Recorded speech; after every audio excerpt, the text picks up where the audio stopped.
Estamos aqui no estúdio da Web Rádio SBIM, Vacinação e Longevidade, e não poderia estar melhor acompanhado do que com a doutora Maísa Cairala, que é presidente da Comissão de Imunizações da Sociedade Brasileira de Geriatria e Gerontologia. Geriatria, como todo mundo sabe, é a especialidade médica que se dedica a cuidar da pessoa no processo de envelhecimento, da maturidade.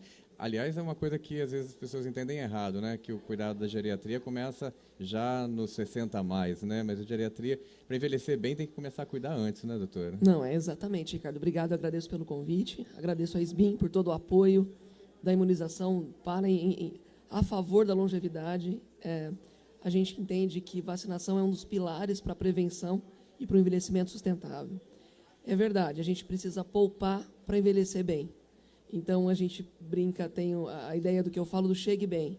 Chegue bem é você poupar antes, para você ter bastante economia, bastante saúde, bastante vínculo social para você envelhecer melhor. Então, eu diria, Ricardo, até uma notícia difícil, mas a gente começa a envelhecer com 27 anos. 27, 28 anos. Então, é preciso que as pessoas tenham essa cultura do educar para envelhecer melhor. A partir dos 40 anos, 50 anos, você precisa já ter adquirido essa poupança de prevenção para ficar melhor. Nossa, isso é fantástico, né? E é algo de muito negligenciado, né? Porque a gente, nos primeiros anos de vida, nas primeiras décadas de vida, a gente está na plenitude, né? E acha que isso nunca vai se esgotar, né? Que não vai ter fim, que a gente vai viver assim a vida inteira, e não é verdade, né? Por mais que a gente envelheça bem, a gente está sempre num processo de envelhecimento. Né? Isso tudo acontece porque antigamente a gente morria perto da plenitude. Então, o Brasil ainda é um país de jovens, né? É um país com uma mentalidade jovem. Melhor dizendo, é um país de muito idoso, hoje perto de 24 milhões, num futuro em que nós temos hoje a média de 9 jovens para um idoso, Ricardo, mas em 30 anos nós teremos 1 para 1. E esse marco vai virar, ou seja, teremos mais idosos do que jovens. 2050 a gente então, é muito para o próximo. A gente está falando de 30 anos para a inversão total de uma pirâmide populacional.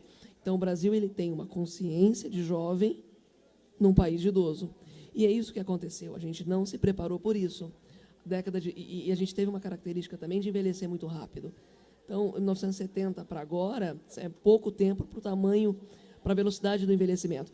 E é isso que aconteceu. A gente morria muito cedo. Hoje, como a média de expectativa de vida da cidade de São Paulo é de 72 anos, e a gente sabe que uma criança muito bem cuidada de 5 viverá próxima dos 100, a gente precisa mudar essa mentalidade. Quando? Quando nasce.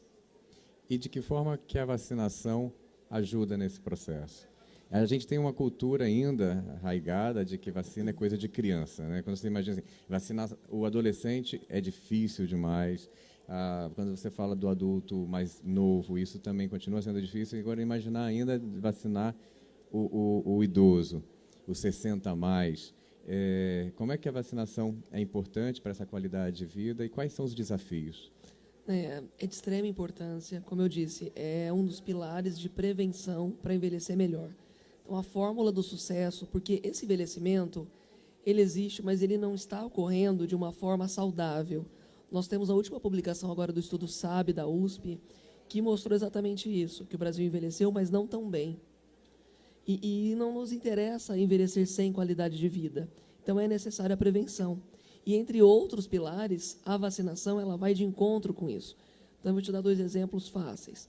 Pneumonia. A pneumonia, a incidência é altíssima, de 1 para cada 20 pessoas com mais de 85 anos, a pneumonia adquirida na comunidade. E a gente sabe que quanto maior o número de comorbidades e maior a idade, maior a incidência.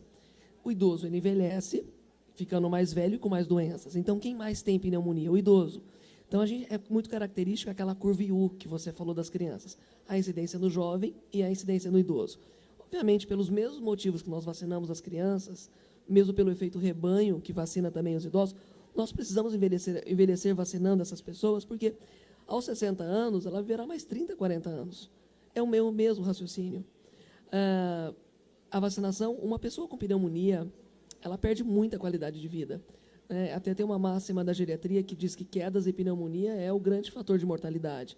Então, por que não vacinar? Por que não prevenir?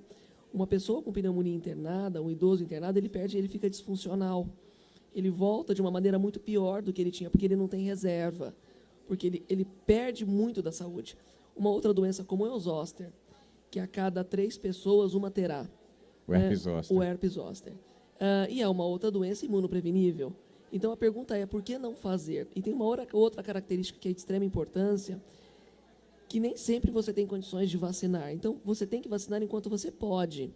Porque em vigência de um processo de quimioterapia ou de um outro tratamento, que o idoso, esse estudo sabe, inclusive, mostrou o aumento da incidência de pacientes com câncer quando envelhece, é preciso que a gente chegue, infelizmente, no momento desse, preparado, imunizado, que a gente tenha as armas para não ter esse tipo de infecção que é prevenível. Ou seja, em vez de você, que já está enfrentando o câncer, onde o organismo fica bastante debilitado, muitas vezes entra por uma quimioterapia que diminui a sua condição de defesa do organismo e fica mais sujeito a uma série de infecções, e você ainda vai ter que lidar com câncer, mais uma outra infecção oportunista que chegou por causa disso. Quer dizer, você poder chegar nisso, que já é motivo de preocupação suficiente, mas ficar só cuidando ali do câncer, né? Não ter que estar tão exposto à sorte e ao risco de infecções. É exatamente isso. É como se você entrasse numa guerra sem munição. Então, que você perfeito. entre armado. Uma outra doença extremamente comum e está no nosso calendário é a influenza, que eu acho que essa tem muito menos rejeição, né? A população entende muito melhor a vacinação anual.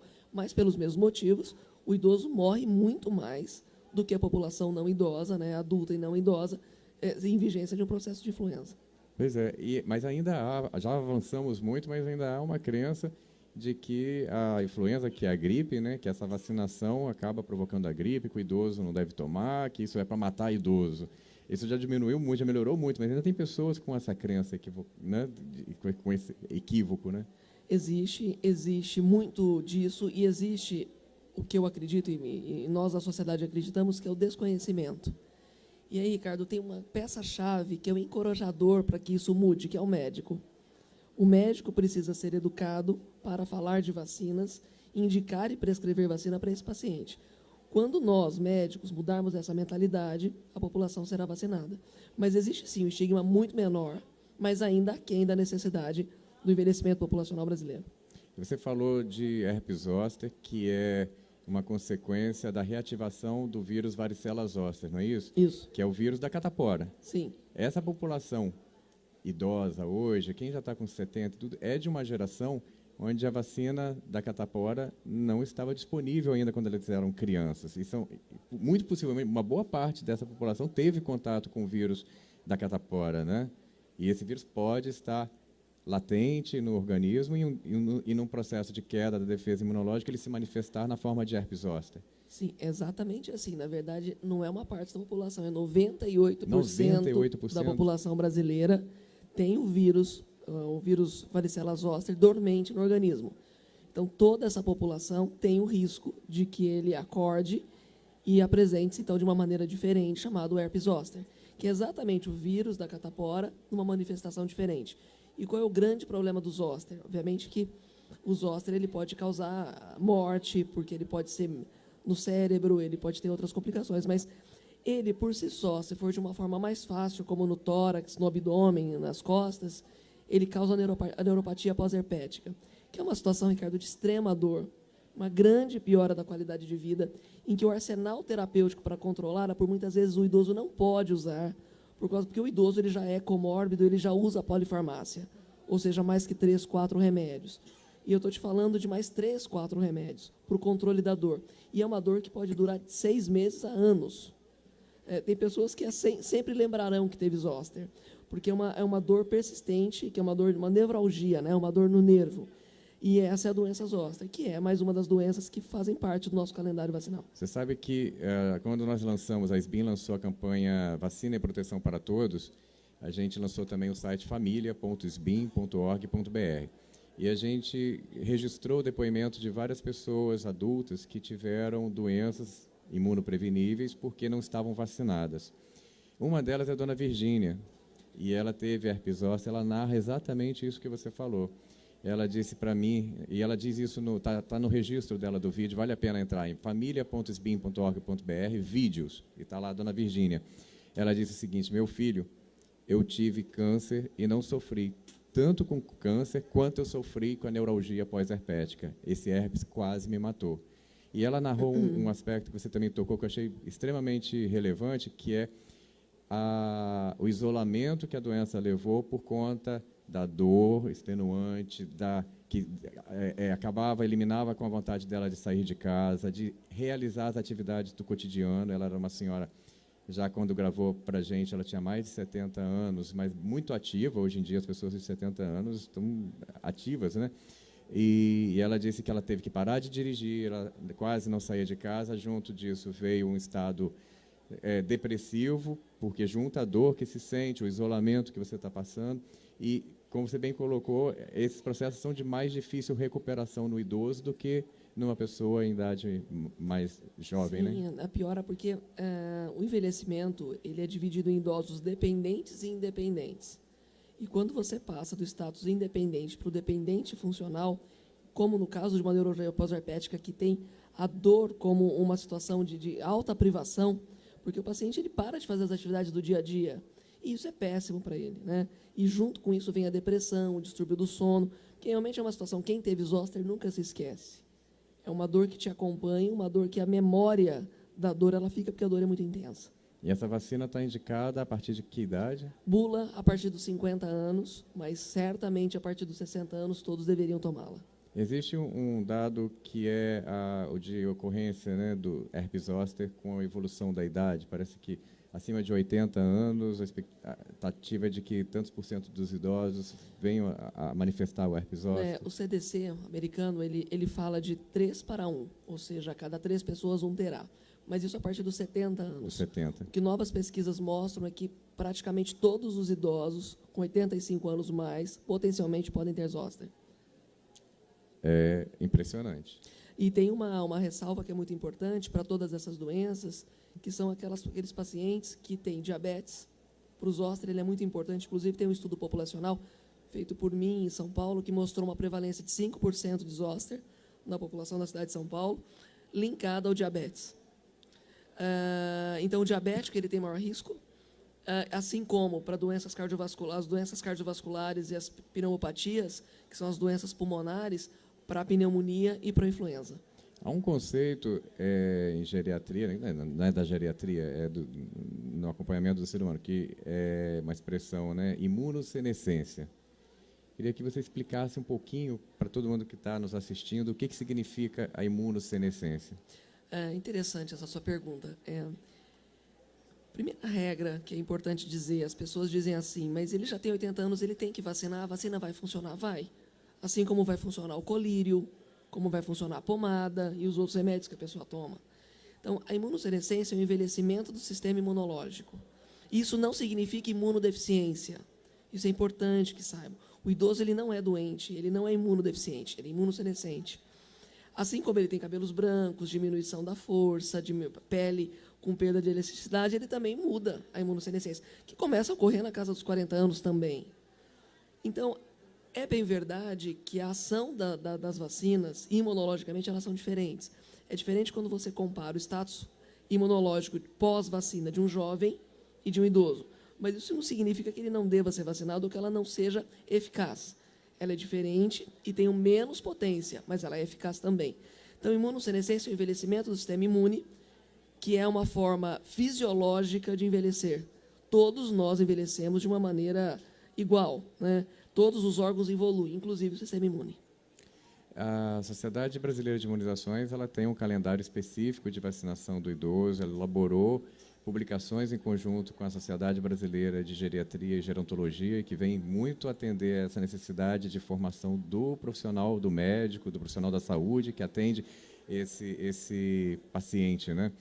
Como é que você avalia esse processo, essa integração, a importância da disponibilização desses conteúdos que vem impactar diretamente a qualidade da assistência que é prestada? Olha, eu não canso de elogiar a SBIM por essa ideia, por esse processo, essa parceria.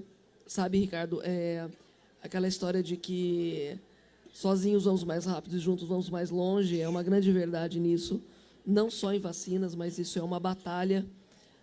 O envelhecimento no Brasil, ele precisa, nós estamos lentos perto do processo e da revolução do envelhecimento que é assustadora, realmente é muito rápida, e nós precisamos nos juntar. É preciso, assim, a exemplo do que a SBIM fez, outras sociedades se juntem por outros motivos. Eu acho bárbara a ideia, né? Isso, na verdade, fortalece muito o empenho da vacinação, e é muito importante quando o geriatra está junto com o endócrino, com o ginecologista, e falamos a mesma língua, porque todos somos abraçados por um mesmo motivo. E isso graças à SBIM, eu acho maravilhoso. Muito bom. Eu queria te pedir que deixasse uma mensagem para o jovem de hoje, que vai ser o idoso de amanhã, e, como você bem colocou, uma criança que nasce hoje, né, ela tem aí 100 anos pela frente, né? E para o idoso de hoje, qual o recado que você deixa para cada um desses públicos? Olha, para o idoso, eu diria que nunca é tarde para se mudar os hábitos e tentar viver melhor, né? São os ônus e bônus do envelhecimento. A outra opção não é tão boa, né? A outra opção não é viável. Jovem, né? E esses idosos, Ricardo, de hoje, muitos deles são da época dos anos dourados. Os anos dourados não sabiam, que ninguém avisou que eles iam envelhecer, né? Eles não sabiam, eles foram presenteados pela tecnologia que os empurrou para frente, mas talvez eles não tivessem a ideia, e realmente eles não tiveram a ideia da prevenção, né? Eles fizeram de uma maneira que conseguiam, mas eles não tinham incutidos a ideia da atividade física, do controle de outros fatores de risco, enfim. Isso tudo aconteceu nos últimos anos. Então, nós estudamos os anos dourados junto com a evolução da geriatria. E eles são pessoas ótimas, e muitos não envelheceram tão bem justamente por isso. Ao contrário dos jovens, que hoje nós sabemos que eles envelhecerão, e isso é um presente. Na verdade, uma população que envelhece, eu brinco, né? Quanto que Napoleão Bonaparte gostaria, né, de ter envelhecido, quanto que ele não teria conquistado se ele tivesse envelhecido. Sim. E essa é a ideia, né? Graças a Deus envelhecemos, isso é um presente, é uma conquista da humanidade, mas a gente precisa ter um pouco de consciência, porque o envelhecimento ele tem que traduzir qualidade de vida e independência, né? Além disso, o que a gente espera realmente das políticas públicas é que a gente tenha um envelhecimento digno, e para isso a gente precisa orientar e educar. Mensagem para os jovens, que a gente envelheça com mais consciência para a sustentabilidade desse processo, para que a gente tenha, sim, as doenças do envelhecimento, mas 15 anos depois. Ou seja, aquelas que estão hoje com 70 anos, que nos apareçam com 85. Isso é absolutamente previsível, absolutamente possível. E para os idosos, que continuemos também trabalhando, que saibamos que cada dia é um dia de vitória, e que envelhecer é muito importante, que eles têm, junto à SBIM, junto à sociedade, aliados e amigos para todo envelhecimento.